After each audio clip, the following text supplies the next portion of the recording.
بسم اللہ الرحمن الرحیم۔ السلام علیکم۔ شادی کی رات ہی میرے شوہر نے مجھے بتا دیا تھا کہ ان کی بڑی بھابھی کی حالت ٹھیک نہیں ہے۔ کبھی کبھی وہ پاگلوں جیسی حرکتیں بھی کرتی ہے، کیونکہ ان کے شوہر کا بالکل اچانک انتقال ہو گیا تھا اور اس صدمے نے ان کی حالت خراب کر دی۔ یہ سن کر مجھے بھی بہت افسوس ہوا۔ میں نے شادی پر اپنی جیٹھانی کو دیکھا تھا، لیکن اس وقت تک مجھے یہ معلوم نہیں تھا کہ وہ بیوہ ہے۔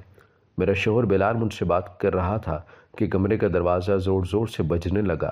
بلال نے اٹھ کر دروازہ کھولا تو میری جیٹھانی اندر آ گئی۔ انہیں شادی کی رات اس طرح اپنے کمرے میں دیکھ کر مجھے کچھ عجیب سی بات لگی تھی۔ وہ روتے ہوئے بلال سے کہنے لگی، تمہارے بھائی کی طبیعت بہت خراب ہے، خدا کے واسطے اسے اسپتال لے کے چلو۔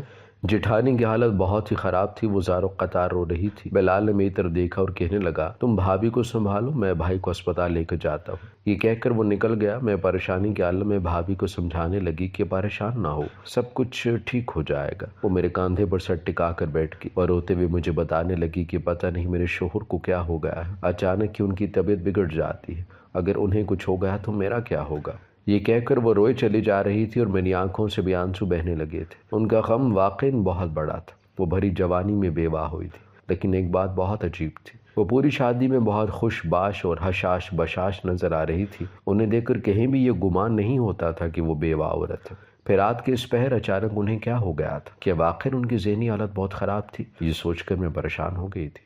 ساری رات میں جیٹھانی کے ساتھ ہی رہتی اور پھر صبح کے وقت وہ واپس چلی گئی اور تھوڑی دیر بعد میرا شوہر بھی کمرے میں آ گیا۔ وہ بہت تھکا ہوا لگ رہا تھا، آنکھیں بھی نیند سے بوجھل ہو رہی تھی۔ وہ آتے ہی سونے کے لیے لیٹ گیا۔ میرے پوچھنے پر کہنے لگا، ساری رات وہ باہر گزار کر آیا ہے، اگر وہ واپس کمرے میں آتا تو بھابھی پھر بھائی کے بارے میں سوال جواب کرتی۔ ان کی بات سن کر میں خاموش ہو گئی، لیکن کہیں نہ کہیں میرے دل میں یہ بات چبھ رہی تھی کہ شادی کی پہلی رات ہی میں اپنے شوہر سے دور رہی تھی، لیکن ان کی بھی کیا غلطی تھی؟ مجبوری ہی ایسی تھی۔ میرا دل کچھ بوجھل ضرور ہو گیا تھا، لیکن میں نے حالات سے سمجھوتا کر لیا تھا۔ گاؤں کے رسم و رواج کچھ الگ ہوتے ہیں، اس لیے سویرے ہوتے ہی مجھے کمرے سے باہر نکلنا پڑا۔ میں نے دیکھا میری جیٹھانی گھر کے کاموں میں لگی ہوئی تھی۔ اس کے چہرے پر رات والے کوئی تاثر ہی نہیں تھا، بلکہ وہ بہت خوش باش نظر آ رہی تھی، بھاگ بھاگ کر گھر کے کام نپٹا رہی تھی۔ مجھے دیکھ کر کہنے لگی، آؤ شائستہ، ناشتہ تیار ہے، تم بھی ہمارے ساتھ بیٹھ کر کھاؤ۔ اس نے ناشتہ لگایا تو میں نے خاموشی سے ناشتہ کرنے لگی۔ گھر میں میری ایک نند تھی اور جیٹھانی، بس دو ہی تو عورتیں تھیں۔ میری نند خاموش مزاج تھی، اس نے مجھ سے زیادہ کوئی بات نہیں کی تھی۔ ناشتہ کر کے وہ واپس اپنے کمرے میں چلی گئی۔ میری جیٹھانی مجھے کہنے لگی، ابھی تم نئی دلہن ہو، اپنے کمرے میں آرام کرو، کچھ دن پرانی ہو جاؤ گی تو پھر میرے ساتھ ہاتھ بٹانا۔ یہ بات سن کر میں مسکرا پڑی اور ان سے پوچھا کہ اب آپ کی طبیعت کیسی ہے؟ میری بات سن کر وہ کچھ حیران ہوئی اور مجھے دیکھ کر کہنے لگی، مجھے کیا ہوا ہے، میں تو بالکل ٹھیک ہوں۔ ان کا جواب سن کر میں خاموش ہو گئی تھی اور واپس اپنے کمرے میں چلی آئی تھی۔ بلال کافی گہری نیند سو رہے تھے۔ میں کچھ دیر ایسے ہی بیٹھی رہی، پھر اپنی نند کے پاس گئی تو اس نے مجھے بہت عجیب سی بات کہی۔ کہنے لگی کہ بڑی بھابھی ذہنی مریضہ ہیں، عجیب و غریب حرکتیں کرتی ہیں، آپ ان سے دور رہیے گا۔ نند کی بات نے مجھے حیرت میں ڈال دیا تھا۔ بھابھی کے اس مرحوم بھائی کی بیوہ تھی اور بیچاری غم کی کیفیت میں تھی، ایسے میں ان سے دور رہ کر ہم مزید انہیں ذہنی مریضہ بنا دیتے، لیکن یہ بات میں نے نند سے نہ کہی، کہیں وہ برا نہ مان جائے۔ کچھ دیر میں ایسے ہی اس کے پاس بیٹھ کر پھر اپنے کمرے میں آ گئی۔ بلال اٹھ گئے تو میں انتظار کر رہی تھی کہ وہ مجھ سے کوئی محبت بھری بات کہیں گے یا پھر اس بات پر معذرت کریں گے کہ وہ رات میرے ساتھ نہیں گزار سکے، لیکن ایسا کچھ بھی نہ ہوا۔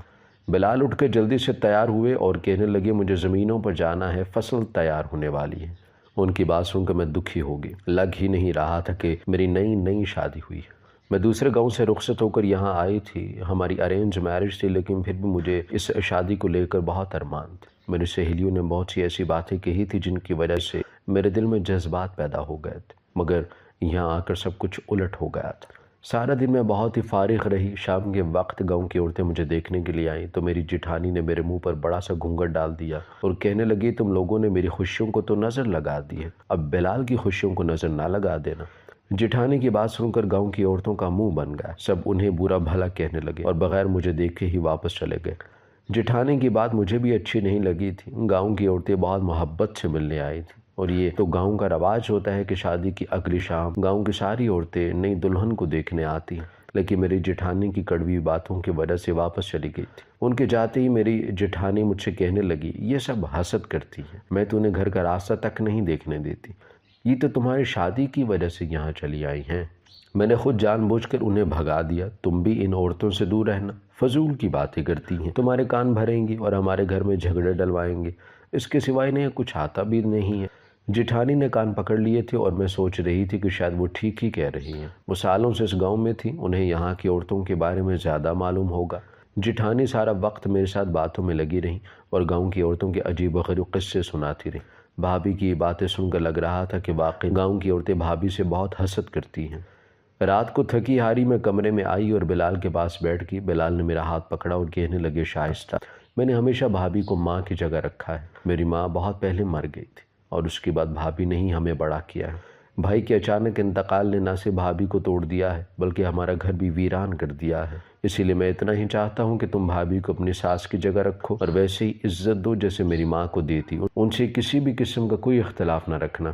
یہ کہہ کر بلال خاموش ہوا تو میں نے حیرت سے بلال کو دیکھا۔ شادی کی پہلی رات ہی بھابھی کی وجہ سے وہ مجھ سے دور رہے تھے، پھر بھی میں نے اف تک نہ کہا تھا۔ اس کے باوجود بھی وہ بھابھی کو لے کر مجھے اتنی نصیحتیں کر رہے تھے۔ خیر میں خاموش رہی اور اس سے پہلے کہ ہم دونوں ایک دوسرے کے ساتھ کوئی تعلق قائم کرتے، کمرے کا دروازہ زور زور سے بجنے لگا۔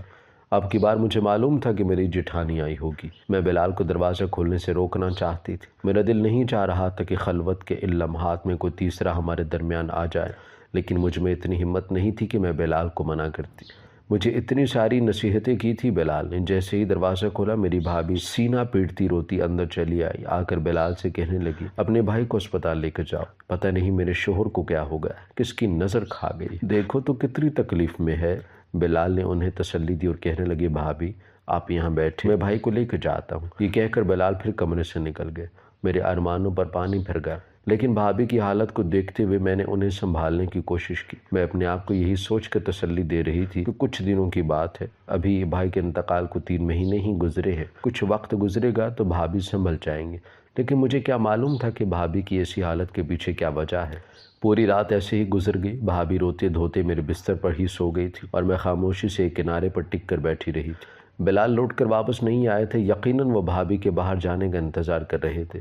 اب میں زبردستی بھابھی کو بھگا بھی نہیں سکتی تھی، اسی لیے انہیں جھیلنے پر مجبور تھی۔ صبح کی آذان پر بھابھی کی آنکھ کھلی تو وہ گھبرا کر اٹھ گئی۔ شرمندگی سے مجھے دیکھتے ہوئے کہنے لگی، مجھے معاف کر دو شائستہ۔ میں نے ان کے کندھے پر ہاتھ رکھ کر کہا، بھابھی ایسی کوئی بات نہیں ہے، ہم سب مشکل کے اس وقت میں ایک ہیں، آپ کے ساتھ ہیں۔ بھابھی مسکرا کر کمرے سے نکل گئی اور پھر بلال اندر آ گئے۔ میں بلال کے ساتھ کچھ لمحے گزارنا چاہتی تھی، لیکن ان کی حالت نے ان سے بہت ہی خراب تھی۔ کہنے لگی کہ کئی راتوں سے میری نیند نہیں ہوئی ہے، میں سونا چاہتا ہوں، تم بھی کمرے سے باہر چلی جاؤ۔ انہوں نے خود ہی مجھے کمرے سے نکال دیا تھا۔ بھابھی تو تقریباً ساری رات ہی سو کر اٹھی تھی، اس لیے وہ سکون سے گھر کے کام کر رہی تھی، جبکہ میں وہیں ایک کونے میں بیٹھی بیٹھی اونگ رہی تھی۔ جب مجھ سے نیند برداشت نہ ہوئی تو میں نے بھابھی سے کہا، بھابھی میں کچھ دیر کے لیے آپ کے کمرے میں جا کر آرام کر لوں؟ میری بات سن کر بھابھی چونک گئی اور کہنے لگی، نہیں، میرے کمرے میں مت جانا۔ ان کا انداز ایسا تھا جیسے وہ گھبرا گئی ہوں۔ میں نے عجیب سی نظروں سے بھابھی کو دیکھا تو وہ گڑبڑاتی ہوئی کہنے لگیں، دیکھو شائستہ، میرے کمرے میں میرے شوہر کی یادیں بکھری پڑی ہوئی ہیں اور میں نہیں چاہتی کہ وہاں کوئی اور قدم رکھے، مجھے ہر چیز سے میرے شوہر کی خوشبو آتی ہے۔ یہ کہہ کر بھابھی کی آنکھوں میں آنسو آ گئے اور پھر وہ خود ہی کہنے لگی، تم جا کر فرح کے کمرے میں آرام کر لو، وہ اپنی سہیلیوں سے ملنے گئی ہوئی ہے۔ بھابھی کی بات سن کر میں نے اپنے سر پر ہاتھ مارا۔ یہ خیال تو مجھے پہلے ہی آ جانا چاہیے تھا کہ اس گھر میں ایک کمرہ میری کنواری نند کے پاس بھی تو ہے۔ میں فوراً فرح کے کمرے میں گئی اور سونے کے لیے لیٹ گئی۔ کچھ دیر میں مجھے گہری نیند لگ گئی اور پھر جب میری آنکھ کھلی تو شام ڈھل رہی تھی۔ مجھے دیکھ کر بھابھی کہنے لگیں، بلال تمہارا پوچھ کر چلا گیا۔ یہ سن کر میں پریشان ہوگی کہیں میرا شوہر ناراض ہی نہ ہو گیا ہو۔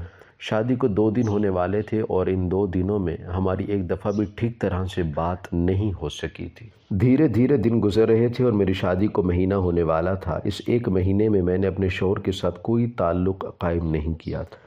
میری جیٹھانی ہر رات ہی بلا جھجک ہمارے کمرے میں آ کر سونے لگ گئی۔ کبھی وہ خوب روتی تو کبھی لیٹتے ہی سو جاتی۔ یہ سب آخر ایسے کب تک چلنا تھا، میری سمجھ سے باہر تھا۔ بلال سے بات کرتی تو وہ کہتی کہ بھابھی میری ماں کی جگہ ہے، میں کچھ نہیں کر سکتا، ان کی عدت پوری ہو جائے گی تو پھر ہم دیکھیں گے کہ کیا کرنا ہے۔ گاؤں میں رواج تھا کہ عورت اپنی عدت کے دن سسرال میں ہی پورا کیا کرتی تھی، لیکن ان کی عدت پوری ہونے میں بھی ابھی تقریباً 20 دن اور باقی تھے۔ یہی سوچ کے مجھے کوفت ہو رہی تھی۔ میری جیٹھانی مجھے سارا دن گھر سے باہر بھی نہیں نکلنے دیتی۔ میں نے ابھی تک یہ گاؤں نہیں دیکھا تھا، کبھی کبھی میں باہر جانے کی بات کرتی تو میری جٹھانی صاف منع کر دیتی اور کہتی کہ گاؤں کے لوگ اچھے نہیں ہیں۔ پتہ نہیں میری جٹھانی کو گاؤں کے لوگوں سے کیا بیر تھا۔ ان کی شادی کو سالوں گزر چکے تھے، اتنے سال اس گاؤں میں گزارنے کے باوجود بھی ان کا کسی سے ملنا جلنا نہیں تھا۔ ایک دن میں گھر کے ماحول سے بہت تنگ آ گئی تو جٹھانی کو بتائے بغیر چادر اوڑھ کر باہر نکل گئی۔ میں نے سوچا تھا کہ میں کھیتوں میں جا کر کچھ وقت بلال سے بات کر لوں گی، گھر میں تو بات کرنے کا موقع ہی نہیں ملتا، بھابھی ہر وقت ہمارے سر پر سوار رہتی تھی۔ ابھی میں راستے میں ہی تھی کہ گاؤں کی ایک بوڑھی عورت مجھ سے ٹکرا گئی، کہنے لگی تو بلال کی بیوی ہے نا؟ میں نے ہاں میں سر ہلایا تو میرے سر پر ہاتھ رکھ کر دعائیں دینے لگی، کہنے لگی کہ بیٹی تیری ساس بہت نیک عورت تھی، لیکن تیری بڑی بھابھی نے اسے سکون سے سانس نہیں لینے دیا، اسے موت کے گھاٹ اتار کر ہی دم لیا۔ تیری بھابھی کے قدم اچھے نہیں ہیں، ہمیں تو ڈر ہے کہ کہیں وہ تیرے ساتھ بھی کچھ ایسا ویسا نہ کر دے۔ اس عورت کی بات سن کر میں خوف زدہ ہو گئی اور کہا کہ میری بھابھی تو بہت اچھی ہیں، بیچاری شوہر کی موت کا صدمہ جھیل رہی ہیں اور کوئی بات نہیں ہے۔ میری بات سن کر اس بوڑھی نے عجیب سی نظروں سے دیکھا اور کہنے لگی تو بھی اس کے جال میں پھنس گئی ہے، جب سچائی کھلے گی تو تجھے پتہ چلے گا کہ میں تجھے ہی کیا کہہ رہی ہوں، وقت ہے سنبھل جا۔ یہ کہہ کر وہ بوڑھی عورت اپنے راستے چلی گئی اور میں بلال کے پاس۔ بلال کاموں میں مصروف تھے، مجھے دیکھ کر غصہ کرتے ہوئے کہنے لگے تم گھر سے باہر کیوں نکلی ہو؟ واپس آؤ، میں گھر آ کر بات کرتا ہوں۔ میں جو ان کی خاطر یہاں تک آئی تھی بنا اپنی مراد پوری کیے ہی واپس گھر آ گئی تھی۔ میری جٹھانی دروازے پر ہی کھڑی تھی، مجھے انہوں نے بہت ہی عجیب سی نظروں سے دیکھا اور کہنے لگی مجھے بتائے بغیر کہاں گئی تھی؟ کہا ہے نا گاؤں کے لوگ اچھے نہیں ہیں، بلا وجہ تمہارے کان بھریں گے۔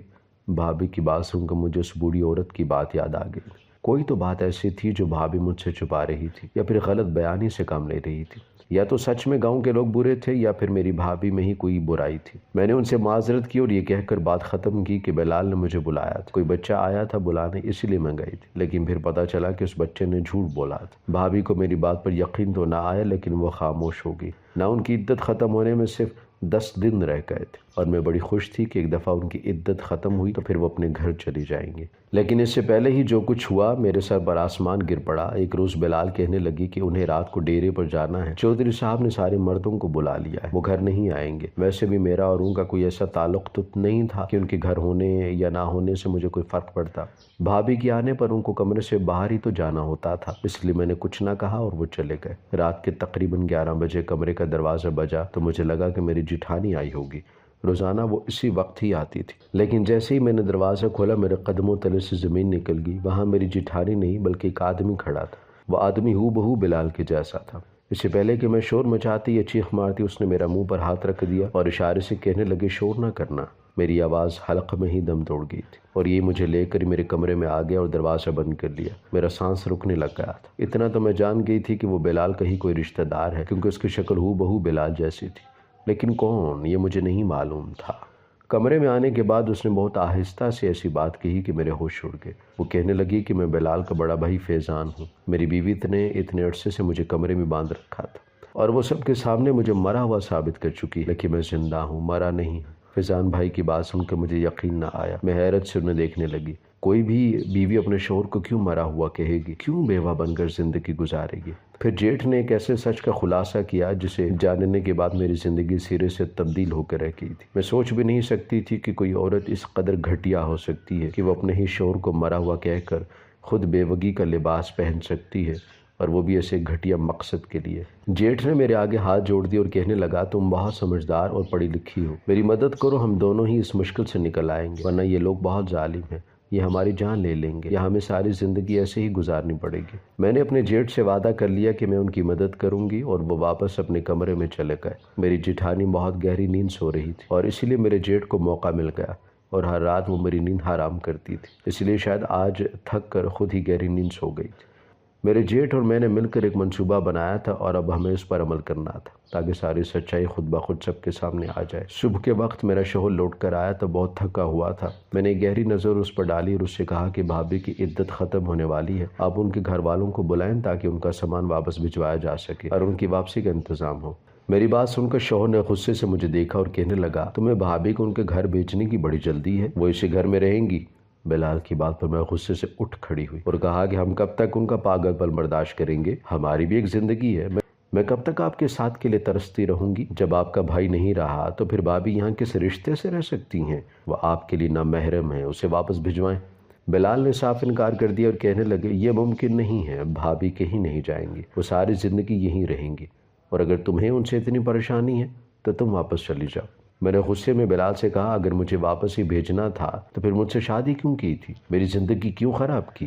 بلال بھی غصے میں آ گئے اور کہنے لگے میں نے اپنی پسند اور شوق سے تم سے شادی نہیں کی ہے، تم جانتی ہو تو ہمارے یہاں رشتے برادری کے بڑے طے کرتے اور ہمارا رشتہ بھی بڑوں نے طے کیا ہے، میری مجبوری تھی تم سے شادی کرنا، ورنہ میرا بس چلتا تو میں کبھی یہ شادی ہی نہ کرتا۔ اصل بات بلال کی زبان پر آئی تو میں گنگ ہو کر انہیں دیکھنے لگی۔ اب تک میں اس خوش فہمی میں تھی کہ میرا شوہر مجھے پسند کرتا ہے، صرف میری جٹھانی کے پاگل پن کی وجہ سے مجھ سے دور ہے، لیکن آج میری یہ خوش فہمی بالکل ختم ہو گئی تھی۔ بلال نے دو ٹوک لفظوں میں کہہ دیا تھا کہ میری بھابھی کہیں نہیں جائیں گے، اور جب بار بار میں نے غصے میں ان سے پوچھا کہ کیوں، ایسی بھی کیا وجہ ہے جب آپ بھابھی کو ان کے ہی گھر نہیں بھیجنا چاہتے، تو بلال کے منہ سے سچ نکل گیا۔ وہ کہنے لگے میں اپنی بھابھی سے محبت کرتا اور ان سے شادی کرنا چاہتا ہوں، اسی لیے وہ یہاں سے کہیں نہیں جائیں گے، اور میرے بھائی کی بیوہ ہیں، لیکن میں انہیں اپنا نام دے کر نئی زندگی دینا چاہتا ہوں۔ بلال کی بات پر نہ صرف صدمے سے میری آنکھیں کھل گئیں، بلکہ میں نے ان سے کہا کہ پھر آپ اپنی یہ غلط فہمی دور کر لیں کہ وہ آپ کے بھائی کی بیوہ ہے، کیونکہ آپ کا بھائی زندہ ہے، آپ کی بھابھی بہت مکار ہے، وہ آپ جیسے جوان آدمی سے شادی کرنے کے لیے اپنے شوہر کو مردہ ثابت کر چکی ہیں۔ دراصل آپ کے بڑے بھائی نامرد ہیں اور اسی لیے ان کے بچے نہیں ہیں۔ آپ کی بھابھی میں اتنی ہمت نہیں تھی کہ وہ آپ کے بھائی کو چھوڑ کے جاتی، کیونکہ آپ لوگوں کے پاس بہت سی زمین ہے اور جائیداد، اور وہ خود ایک غریب گھرانے سے تھی اور یہ عیاشی بھری زندگی نہیں چھوڑ سکتی تھی، اسی لیے انہوں نے آپ کے بھائی کو باندھ کر کمرے میں ڈال دیا اور نہ جانے کس طرح آپ لوگوں کو یہ یقین دلا دیا کہ آپ کے بھائی مر گئے ہیں۔ جو لاش آپ لوگ اپنے بھائی کی سمجھ کے گھر لائے تھے وہ نہ جانے کون سا آدمی تھا جو گاؤں کسی کام کے لیے آیا تھا اور واپسی میں وہ بس حادثے میں جل کر مر گیا۔ اتفاق سے آپ کے بھائی کو بھی اس بس میں کہیں جانا تھا لیکن وہ نہ جا سکے، اور آپ کی بھابھی نے نہ صرف انہیں باندھ کر ڈال دیا بلکہ غیر آدمی کی لاش کو آپ کے بھائی کی لاش کا نام بھی دلوا دیا۔ آپ کے بھائی زندہ ہیں اور اپنے کمرے میں رسیوں میں جکڑے ہوئے ہیں، بھابھی اسی لیے کسی کو اپنے کمرے میں نہیں جانے دینا چاہتی، وہ دکھاوے کے لیے عدت کے دن گزار رہی ہے اور پھر اس کے بعد آپ سے شادی کر لے گی۔ اپنی ناتمام خواہشوں کو پورا کرنے کے لیے انہوں نے اس قدر گھٹیا راستہ چنا ہے کہ میں بیان نہیں کر سکتی۔ گاؤں کی عورتوں کو ان کی حقیقت کا علم ہے، اسی لیے وہ ان عورتوں کو ہم سے دور رکھتی ہیں، ان کے خلاف ہمارے دل میں زہر ڈالتی ہیں، کہیں ان کا بھید نہ کھل جائے۔ میری بات سن کر بلال ہکا بکا رہ گئے۔ ان کی بھابھی نے اپنی جھوٹی محبت کے جال میں انہیں اس طرح پھنسا رکھا تھا کہ وہ اپنی بھابھی کی حقیقت نہیں دیکھ پائے تھے اور اپنی بھابھی کے محبت کا شکار ہو گئے تھے۔ جب میں نے انہیں سچ بتایا تو وہ سیدھے بھابھی کے کمرے میں گھس گئے اور میری ہر بات سچ ثابت ہوئی۔ میرے جیٹھ وہیں بندھے ہوئے پڑے تھے، اس رات نہ جانے کیسے وہ خود کو کھول کر مجھ تک چلے آئے تھے، شاید قسمت نے ایسے ہی لکھا تھا کہ مجھ تک سچ پہنچ جائے۔ بلال نے اپنے بھائی کو آزاد کروا دیا تو انہوں نے میری ہر بات کی تصدیق کر دی اور کہا کہ میں باپ نہیں بن سکتا، اور اسی لیے میری بیوی نے مجھ سے چھٹکارا حاصل کرنے کے لیے یہ راستہ نکال لیا۔ جب گاؤں والوں کو غلط فہمی ہوئی کہ میں بھی اس بس میں جل کر مر گیا ہوں تو میری بیوی نے مجھے خود اس کمرے میں باندھ کر ڈال دیا اور میرا سوگ منانے لگی۔ تم تو شروع سے ہی اپنی بھابھی کی ہر بات کا اعتبار کرتے تھے، اسی لیے تم نے کبھی شک نہ کیا اور تمہاری بھابھی تمہارے بھولے پن کا فائدہ اٹھاتی رہی۔ وہ تو کبھی تمہاری اور شائستہ کی شادی بھی نہ کرواتی، مگر وہ جانتی تھی کہ شائستہ جہیز میں بہت ساری زمینیں لے کر آئے گی، اسی لیے اس نے تمہاری اور شائستہ کی شادی کروا دی تاکہ مزید دولت جمع ہو سکے، اور پھر صحیح وقت آنے پر وہ کسی بھی طرح شائستہ کو ہمیشہ کے لیے تمہاری زندگی سے نکال دیتی۔ بھابھی کا سچ کھل کر سامنے آیا تو بلال کا دل خود بخود ان کی طرف سے خراب ہو گیا۔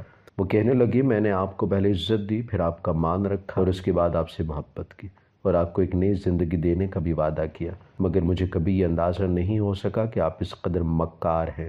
ہماری زمینوں اور جائیداد کی خاطر آپ ہمارے ہی بھائی کو مردہ ثابت کر دیں گی، یہ میں سوچ بھی نہیں سکتا تھا۔ میرے جیٹھ نے میری جٹھانی کو کھڑے کھڑے طلاق دے کر گھر سے نکال دیا اور ساتھ ہی وہ بلال کے دل سے بھی نکل گئی تھی۔ بلال نے مجھ سے معافی مانگی اور مجھے میرے حقوق ادا کر دیے۔ کچھ عرصے بعد میں نے اپنی جیٹھ کی بیوہ عورت سے شادی کروا دی جو ساتھ 2 بچے بھی لائی تھی، اور اس طرح میرے جیٹھ کی زندگی مکمل ہو گئی۔ وہ بہت ہی اچھی تھی، اس کے آنے سے ہمارے گھر میں رونق ہو گئی تھی۔ اب ہم مل کر ایک ساتھ بہت اچھی زندگی گزار رہی ہیں۔ اگر بھابھی بھی نیکی کے راستے پر چلتی اور اتنا بڑا ظلم اور گناہ نہ کرتی تو شاید وہ بھی اس گھر میں خوش و خرم رہ سکتی تھی، لیکن انہوں نے اپنے لیے بدنامی اور بدی کا راستہ اپنایا تھا۔ میں خدا کا بہت شکر ادا کرتی ہوں کہ صحیح وقت پر سارا سچ مجھے پتہ چل گیا تھا، ورنہ وہ میرے شوہر سے شادی بھی کرتی اور مجھے اس گھر سے بھی باہر نکال دیتی۔ میرے جیٹھ کے ساتھ تو پھر وہ نہ جانے کیا ہی سلوک کرتی، لیکن ظلم کا اندھیرا ایک نہ ایک دن چھٹ ہی جاتا ہے اور ظالم کو سزا ضرور ملتی رہتی۔ اس لیے کہ کسی پر بھی ظلم کرنے سے پہلے 100 بار سوچنا چاہیے۔ ہماری ویڈیو اگر آپ کو پسند آئی ہے تو ضرور لائک کیجیے، اپنی رائے دینا چاہیں تو کمنٹس کیجیے، اچھی لگے تو شیئر کیجیے۔ اس کے ساتھ ساتھ اگر آپ نے ہمارا چینل سبسکرائب نہیں کیا تو ضرور کیجیے اور بیل آئیکن پر لازمی کلک کیجیے تاکہ ہماری ہر آنے والی ویڈیو آپ تک بر وقت پہنچ سکے۔